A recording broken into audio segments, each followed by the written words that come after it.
여러분 신앙생활 하시면서 가장 어려운 게 어떤 겁니까? 여러 가지가 있지만 현실 때문입니다. 그렇지 않습니까, 여러분?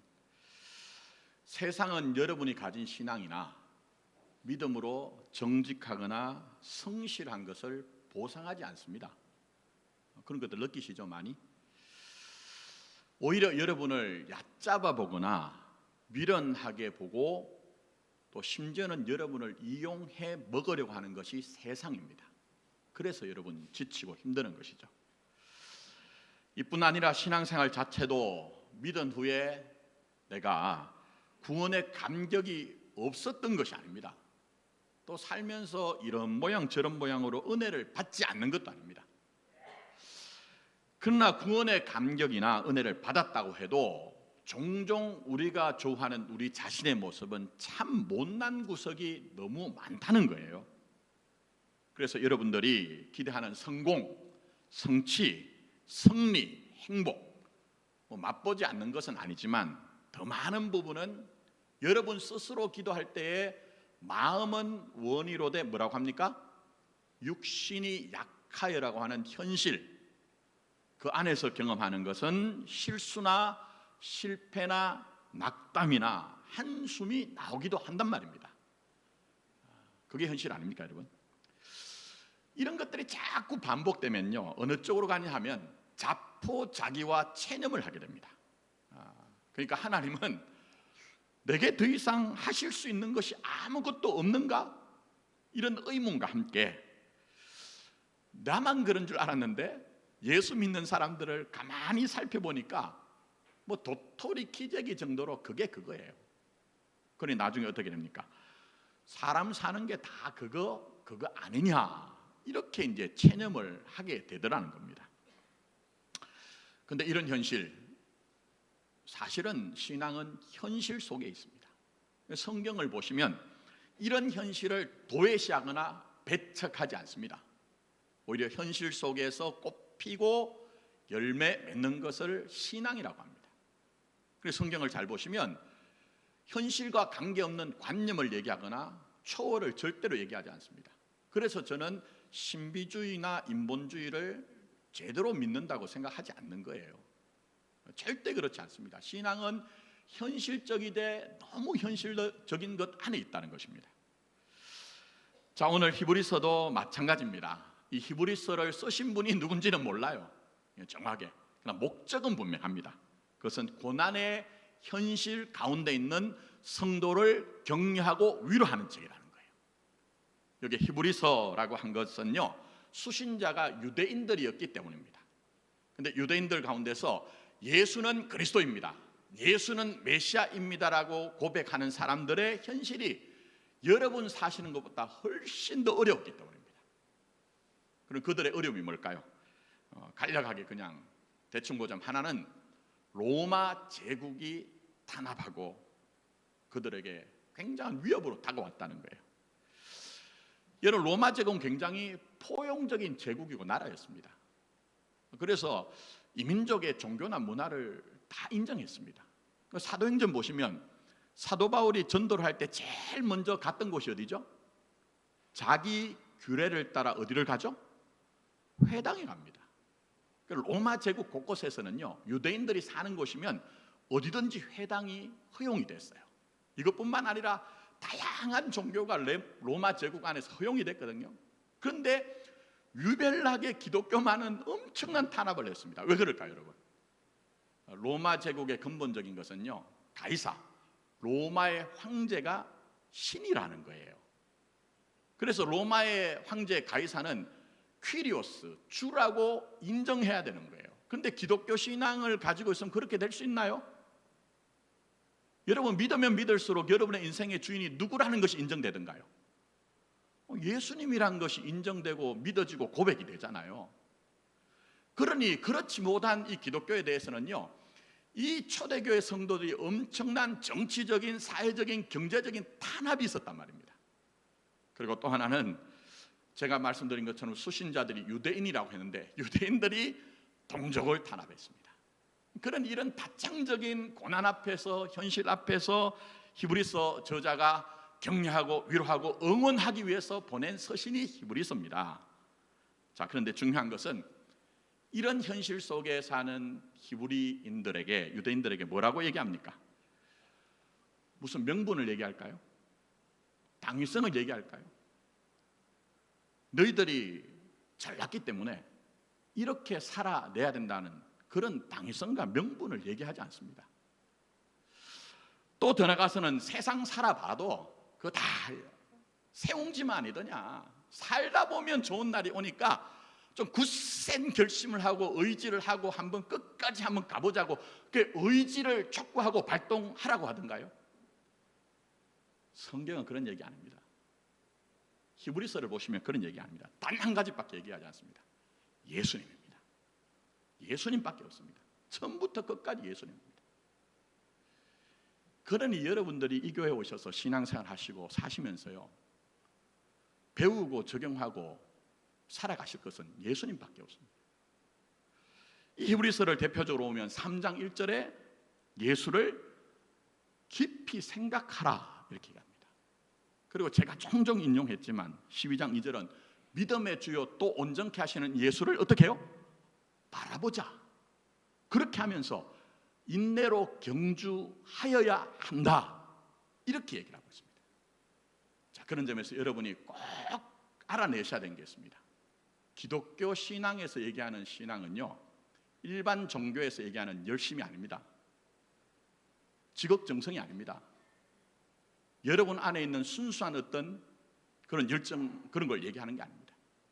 예수를 바라보자는 거예요. 예수를 의지하자는 거예요.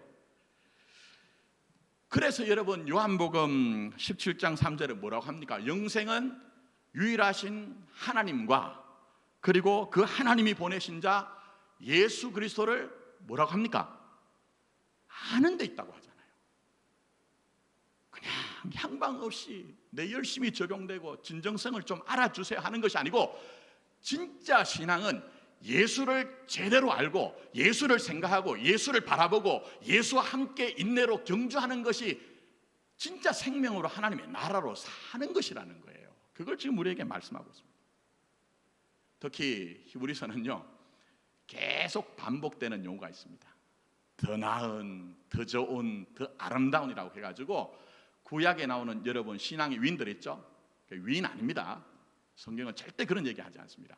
그럼에도 불구하고 우리가 신앙의 위인이라고 생각하는 모세나 여호수아 같은 사람, 제사와 율법을 등장시켜서 예수는 더 나은 분, 더 좋은 분, 더 아름다운 분이라는 거예요.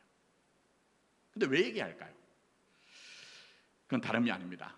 제가 시작하며 말씀드린 것처럼 지독한 현실 속에 있는 그 성도들에게 너희가 현실을 외면하고 살고 싶고 너희들의 고난을 멀리하고 싶겠지만 더 나은 분, 더 좋은 분, 더 아름다운 분이신 예수님을 봐라.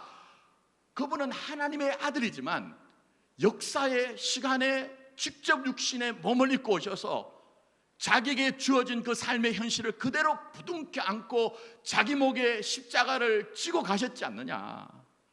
그렇게 해서 더 나은, 더 좋은, 더 아름다운 결과를 만들어내셨는데, 그러니 너희가 제대로 예수를 알았다고 하면 이제부터는 그 예수님을 생각하고 그 예수님을 바라보고 그 예수님과 함께 인내로 경주하여서 그렇게 살 때 너희들의 인생은 더 나은 것으로, 더 좋은 것으로, 더 아름다운 것으로 갈 수밖에 없는 운명 안에 있다.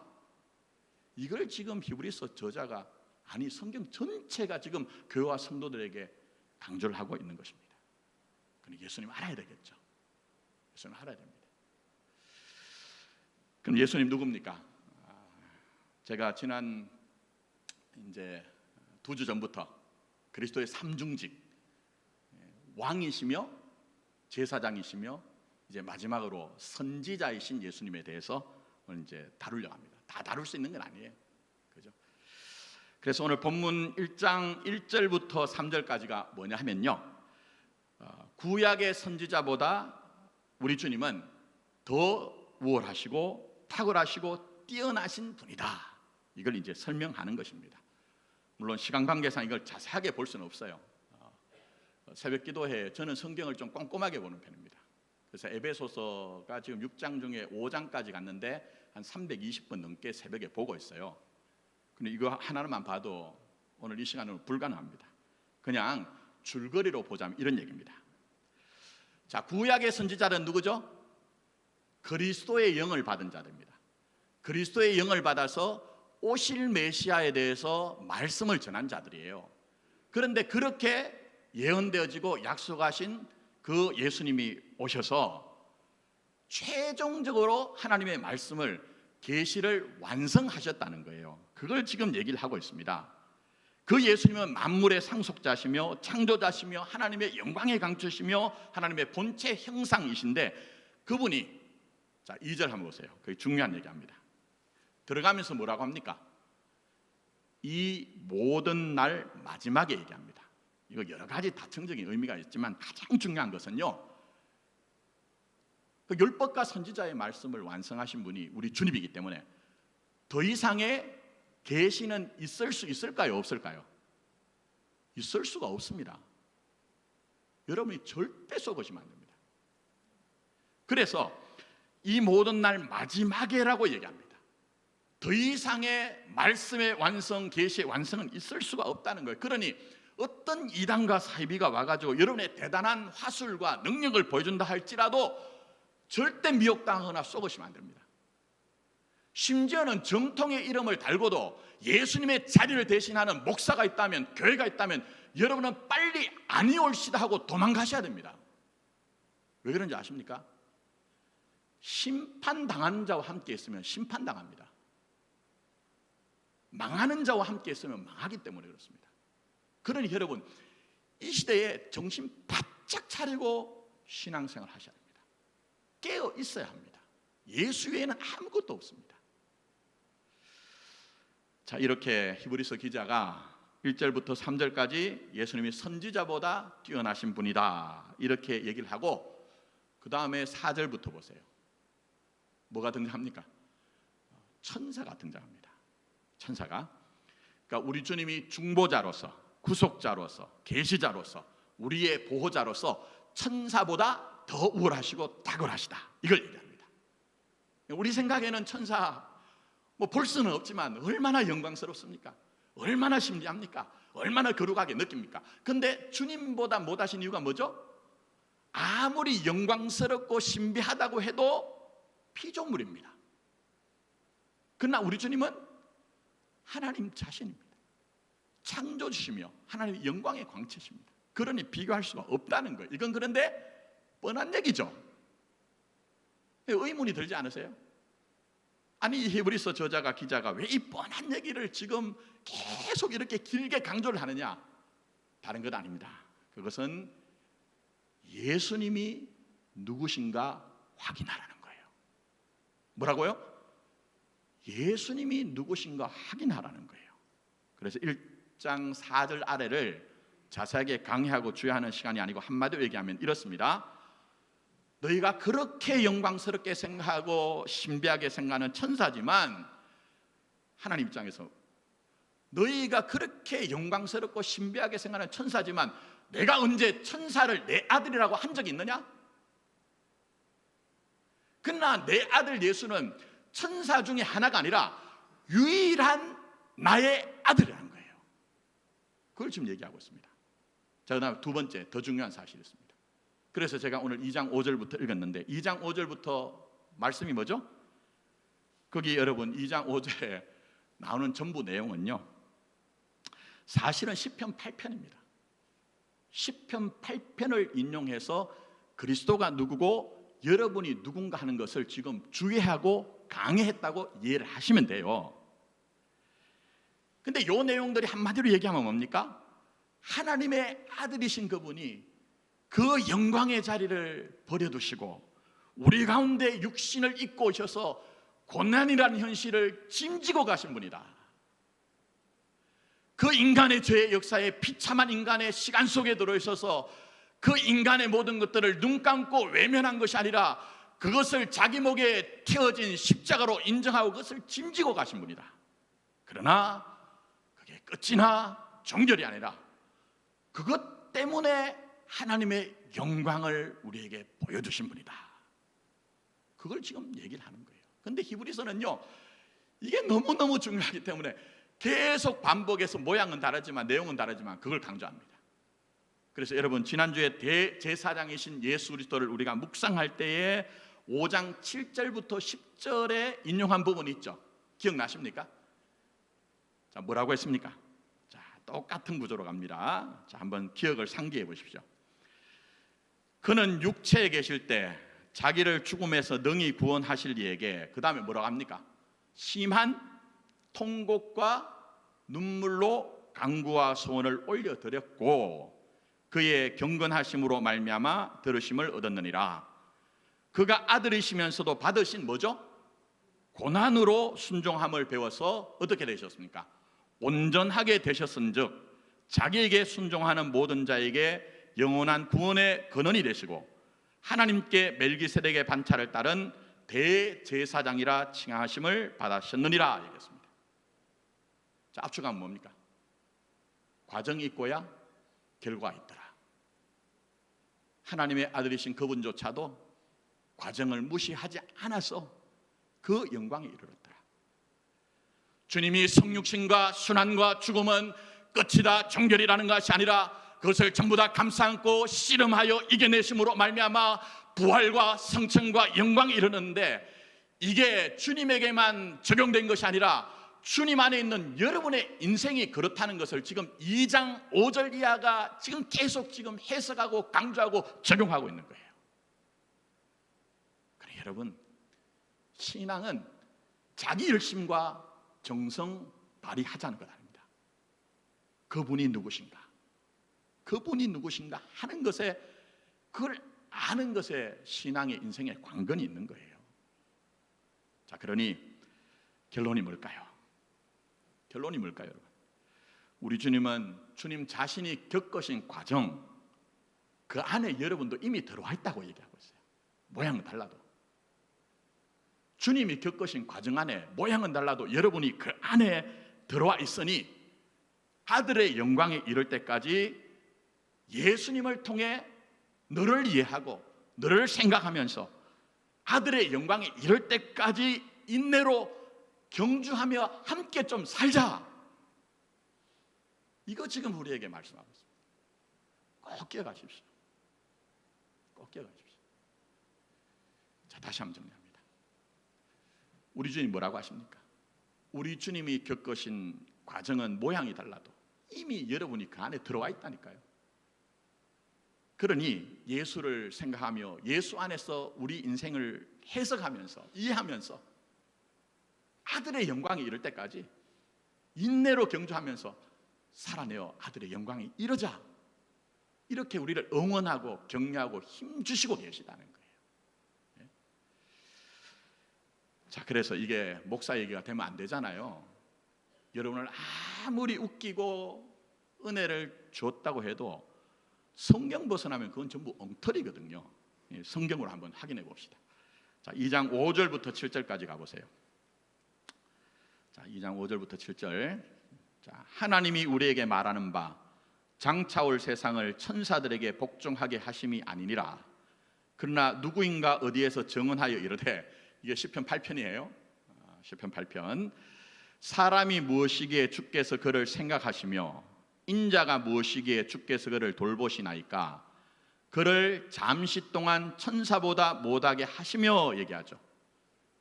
주님 가신 길이 뭡니까? 피조물인 천사와 비교할 수 없으신 분인데 그 천사보다 못하신 고난의 길, 순환의 길 겪으셨다는 거예요. 근데 그게 끝이 아니죠. 그 다음에 뭐라고 합니까? 영광과 존귀로 관을 씌우고 만물을 그의 발 아래 복종하게 하셨다는 거예요. 근데 이게 우리의 인생이고 그렇게 적용이 돼야 되기 때문에 뭐라고 얘기하느냐, 오늘 자세하게 얘기하지 못하지만 11절과 12절에 뭐가 등장합니까? 너희가 형제라는 거예요. 얼마나 영광스럽습니까? 예수 그리스도 안에서 맏아들이신 유일하신 예수 안에서 여러분이 초청되어서 양자가 됨으로 말미암아 여러분이 예수님의 형제가 되었다니까요. 자, 그 다음에 뭐라고 합니까? 13절에 내게 주신 자녀라고 얘기합니다. 또 16절에 가보시면 이 모든 일들을 천사를 붙드는 것이 아니라 누구를 붙들죠? 아브라함의 자손인 여론을 붙들어서 아들의 영광에까지 이를 수밖에 없는 운명 속에 있고, 하나님이 지금도 그것을 위해서 여러분에게 일하신다는 거예요. 그러니 알아야 되겠죠. 그저 교회 오셔가지고 신앙이 뭔지를 모르니까 예배 생활 등한시하고, 예배 그 자체를 제가 습관적으로 간섭적으로 드리는 어떤 종교 행위를 말한 게 아닙니다. 하나님은 이 거룩한 시간을 구별하셔서 자녀된 자를 만나거든요. 근데 예배 영광이 뭔지를 모르고 그저 우리가 교회 오면은 육신의 소욕을 따라가지고 누가 더 잘났느냐, 누가 더 높으냐, 이런 것들을 획득하기 위해서 몸부림친다고 하면요, 그거 심각한 문제입니다. 그러니 예수를 알아야 됩니다. 정말 예수를 알아야 됩니다. 자, 그래서 생각해 보십시오. 제가 시작할 때 히브리서는 초대교회 고난받는 현실 속에 있는 성도를 위로하기 위해서 주신 말씀을 했습니다. 히브리서가 얘기하는 이 위로가 뭘까요? 그저 힘내봅시다, 견뎌봅시다, 그러면 잘 될 겁니다, 이런 얘기를 하는 겁니까? 아니죠. 더 깊은 얘기를 합니다. 예수님이 요한복음 14장 6절에 분명히 말씀하셨습니다. 우리 주님이 참 선지자인 이유가 있습니다. 왜 그렇습니까? 내가 곧 길이요 진리요 생명이니 나로 말미암지 않고는 아버지께로 올 자가 없다고 했어요. 구약의 선지자들은 멀리서 하나님의 말씀을 전하셨어요. 내 말씀 자체이신 주님은 우리에게 오셔서 우리 자신의 인생을 영접하여 주심으로 말미암아 길과 진리와 생명이신 그분 자신이 우리 자신을 감싸 안고 아버지께로 가셨다는 거예요. 그러니 우리 주님이 참 선지자죠. 참 선지자세요. 근데 그 참 선지자이신 주님이 여러분에게 이 하나님의 말씀인 성경을 통해 뭘 지금 보여주시고 말씀하시는 것입니까? 다른 건 아니죠. 그렇게 길과 진리와 생명이신 그 주님이 인간의 역사와 시간 안에 들어왔다. 허무에 굴복한 피조물의 그 역사 속으로 죄악에 관영하여서 하나님 앞에서는 죄라는 결과 속에서 사망을 낳을 수밖에 없는 그 인간의 역사 속에 들어오셨다. 그리고 그 죄와 고난과 사망을 비켜가지 않고 우리 주님은 그야말로 죄와 고난과 사망을 전부 다 감싸 안고 씨름하여 부활로 생명으로 더 아름다운 것으로 만들어내지 않았느냐. 그리고 너희를 향해서 형제라, 하나님의 자녀라, 내가 너를 돕는다고 하니 너희들도 인생도 그런 길이니 나와 함께 가자꾸나. 이 계속 지금 강조하는 이유가 너무너무 중요하기 때문에 그걸 지금 말씀하는 겁니다. 근데 우리는 피하고 싶어요. 이 길이 외면하고 싶습니다. 그래서 지난주 말씀드렸죠. 베드로가 왜 그렇게 주님께 왈칵했을까? 마태복음 16장 앞에까지만 보면 우리 주님은 내가 바라는 능력의 주님이에요. 백부장의 종을 살리고 각종 병든 자를 살리고 고치고 바람과 바다를 잔잔하게 하고 귀신 들린 자를 쫓아내고 정풍병자를 일으키고, 그런데 주님이 갑자기 죽음을, 십자가를 얘기하신단 말입니다. 그래서 왈칵한 거예요. 근데 여러분, 십자가가 뭘 지금 나타내는 겁니까? 그건 죄의 현실을 얘기합니다. 죄의 현실이 관념적인 것이 아니라 너무나 현실적이라는 것을 얘기합니다. 하나님의 아들조차도 십자가에 못 박아서 죽여먹을 정도로 죄의 현실은 현실적이라는 거예요. 광범위하다는 거예요. 벗어날 수가 없다는 거예요.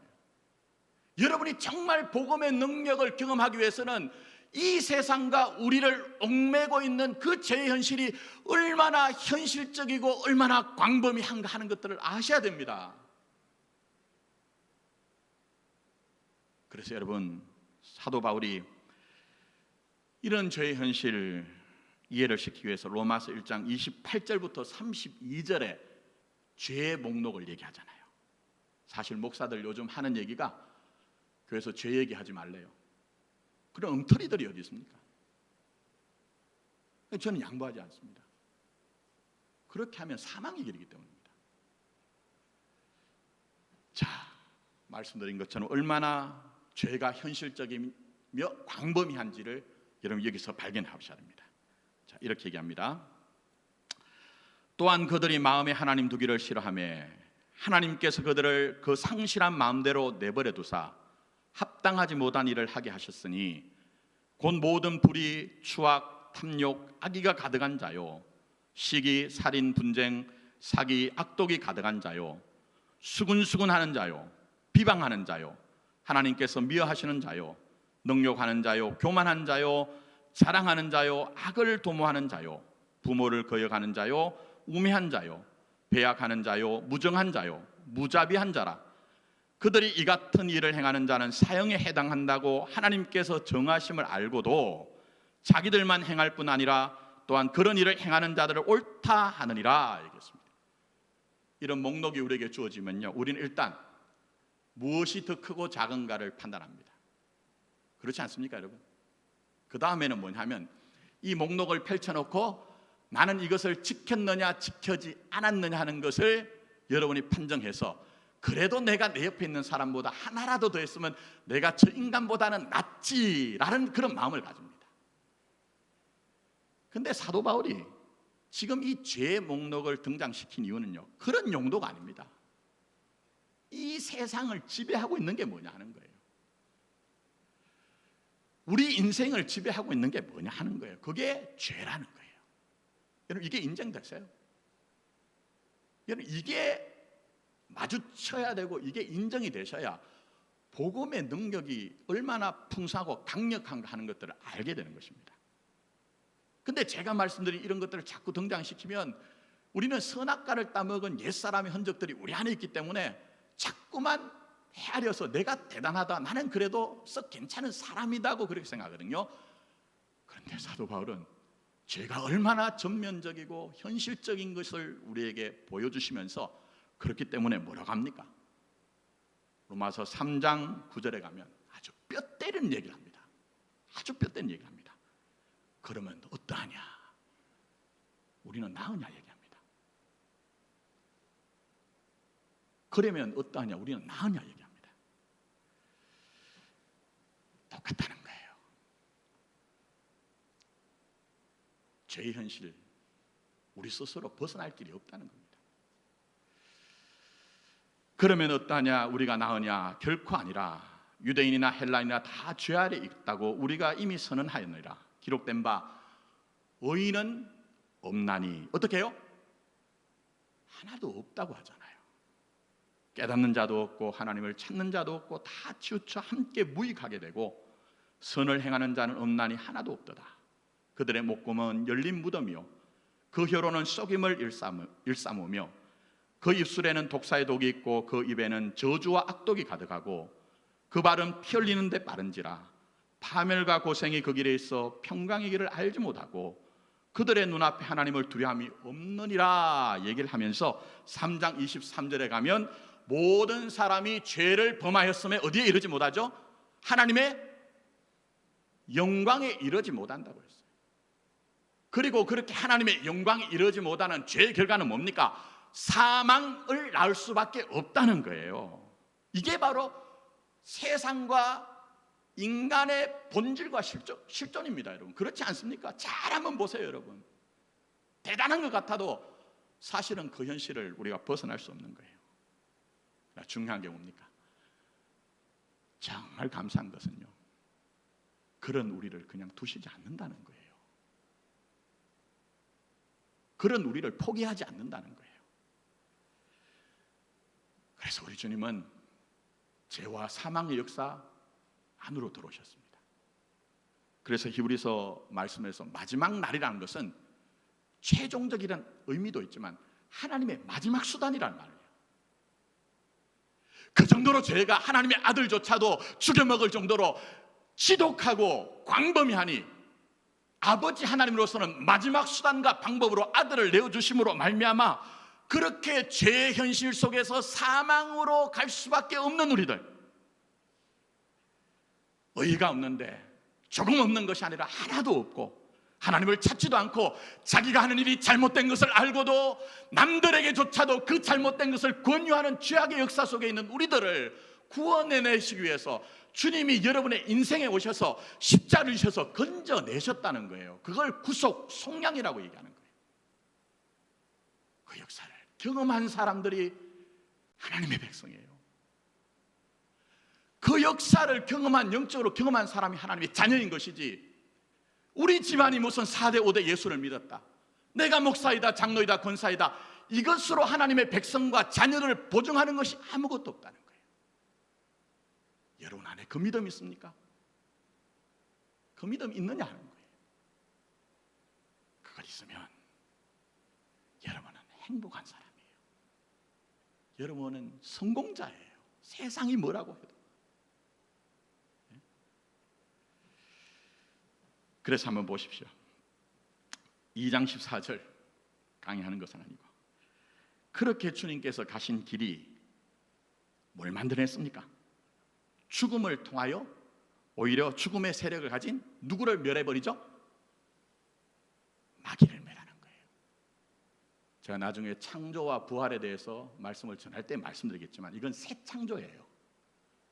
창세기에 혼돈과 공허 흑암 가운데 있을 때에 있으라 할 때 정말 좋은 것으로 하나님이 만들어내셨잖아요. 그 역사가 지금 교회와 성도인 여러분에게 적용되고 있다니까요. 그래서 우리가 이 땅에 살면서 때때로 당하는 그 실패와 실수와 수치, 두려움조차도 전부 다 아들이신 예수 안에서 바뀌어질 수 있다, 변모될 수 있다, 새롭게 될 수 있다는 것을 우리에게 지금 말씀하고 계시는 거예요. 그러니 은혜가 되는 것입니다. 왜요? 16절 한번 보세요. 다시 보세요. 뭐라고 합니까? 천사를 붙드는 것이 아니라 아브라함의 자손을 붙들기 위함이라고 했어요. 이런 현실 속에 네가 네 혼자 사는 것이 아니고 바로 내가 너를 붙들고 간다, 아들의 영광에 이를 때까지 붙들고 간다, 그걸 지금 여러분에게 말씀하고 계신 거예요. 물론 아브라함이 우리와 무슨 상관이 있습니까? 우린 한민족인데, 이렇게 생각하시면 안 됩니다. 혈통적인 아브라함의 자손이 아닙니다. 자, 제가 그 부분에서 읽어드릴게요. 정리를 해드리기 위해서 갈라디아서 3장 6절, 제가 제일 안타깝게 생각하는 게요, 한번 말씀드렸지만 지난주에도 소망에 대한 이유를 묻는 자들에게 내가 왜 소망을 가졌는지, 믿음을 가졌는지 설명할 수 있어야 되는데, 기독교인들은요 뭘 믿느냐 하면요, 교회 와보세요, 우리 교회 좋은 교회예요, 우리 목사님 설교 잘해요, 이거 그렇게 하는 거 아닙니다. 자, 그러니 우리가 믿는 바를 잘 알아야 되겠죠. 자, 갈라디아서 3장 6절에 우리가 왜 아브라함의 자손인가 이렇게 얘기합니다. 아브라함이 하나님을 믿음에 그것을 그에게 의로 정하셨다 함과 같으니라. 그런즉 믿음으로 말미암은 자들은 아브라함의 자손인 줄 알지어다. 할렐루야. 믿음으로 말미암아 아브라함 자손 된 거예요. 근데 이 믿음이 뭐냐는 거예요. 이 믿음이, 이걸 아셔야 되잖아요. 자, 여기에 대해서 로마서 4장 16절부터 17절 잘 들어보세요. 잘. 그러므로 상속자가 되는 것이 은혜에 속하기 위하여 믿음으로 되나니, 이는 그 약속을 그 모든 후손에게 굳게 하려 하심이라. 율법에 속한 자들 뿐만 아니라 아브라함의 믿음에 속한 자에게도 그러하니, 아브라함은 우리 모든 사람의 조상이라. 기록된 바 내가 너를 많은 민족의 조상으로 세웠다 하신가 같으니. 자, 그 다음에 중요한 얘기를 합니다. 그가 믿은 바 하나님은 죽은 자를 어떻게 하시죠? 살리시고, 죽은 자를 살리시고 없는 것을 있는 것으로 부르시는 하나님을 믿었다는 거예요. 여러분도 이 믿음이 있을 때 아브라함의 자손인 거예요. 그리고 더 나아가서는 이 믿음을 가질 때에 우리에게 결국 갈라디아서 3장 9절 보면, 그러므로 믿음으로 말미암은 자는 믿음이 있는 아브라함과 함께 복을 받느니라. 그럼 아브라함의 복이 뭡니까? 하나님이 어떤 세력 가운데서도 아브라함을 놓치지 않는다는 거예요. 목적한 곳까지 약속하셨으니 끌고 가신다는 거예요. 자, 보세요. 제가 아브라함은 종종 인용했기 때문에 더 이상 말씀하지 않겠죠. 뭐 아브라함이 영웅이다 이렇게 이해하지 않겠죠. 그의 인생 전체를 보면 우리처럼 똑같거든요. 하나님한테 반항하고 거역하고 실패하고 불순종하잖아요. 근데 왜 아브라함이 아브라함 되죠? 하나님이 그를 부르셨을 때 뭐라고 합니까? 너는 아브라함이 아니라 아브라함이라는 약속을 하셨잖아요. 그래서 그 약속에 신실하신 하나님은 약속대로 아브라함을 아브라함으로 만든 거예요. 이게 얼마나 중요하냐면요, 이걸 빨리 여러분들이 알아차시고 여러분의 인생에 적용하셔야 되는 것이, 우리가 종종 자기 자신에 대해서 한숨과 탄식 속에 있는 이유가 자꾸만 내가 내 열심과 정성을 가지고 어떤 자리에 도달하려고 하거든요. 근데 아브라함을 보시면 뭡니까? 아브라함이 정말 죽은 자를 살리시고 없는 것을 있는 것 같이 부르신 하나님을 믿었던 것은요, 전부 그 약속에 신실하신 하나님이 얼마나 내게 대단한 사랑의 열심을 가지고 그 자리까지 이끄셨는가 하는 것들을 알았을 때에 그렇게 믿게 되었다는 거예요. 그럼 여러분 지금까지 사시면서, 지금까지 믿어오시면서 뭐가 남아있습니까? 그 정도 사셨는데 아직도 내 계획과 내 판단과 내 열심이 내 인생이라고 생각하신다면 그 오해라는 겁니다.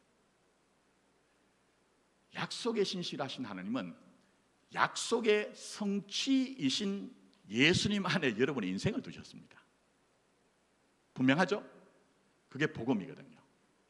그러니 여러분들 안에 있는 실수와 실패와 허약함이 한순간은 좌절할 수 있게 하고 또 때로는 한숨 짓게 하지만, 그것 때문에 하나님은 실수하거나 실패하거나 여러분을 버려두지 않습니다. 아들의 영광까지 끌고 가실 것입니다. 수치 때문에 하나님의 영광을 알게 하시고요, 약함 때문에 그리스도의 능력을 알게 하시는 거예요. 그게 신앙의 기쁨입니다. 신앙의 희락입니다. 신앙의 축복입니다. 이제 말씀했습니다. 18절 안 읽었는데 보십시오. 너무 길어가지고 제가 그가 시험을 받아 고난을 당하셨은즉 시험 받는 자를 어떻게 하시죠? 능히 도우실 수 있다 얘기합니다. 지금 어떤 삶을 사십니까? 내가 내 조건과 실력을 보면 때로는 한숨이 나오시죠. 괜찮습니다. 주님 한숨을 넘어 감사를 이루어 가실 것이고요, 세상에 수치와 부끄러움 있다면 그게 영광으로 우리를 만들어 가실 것입니다. 왜? 주님은 살아 계시기 때문입니다. 역사하시기 때문입니다. 제 말씀 맺으면서 제가 스타일이 그렇습니다.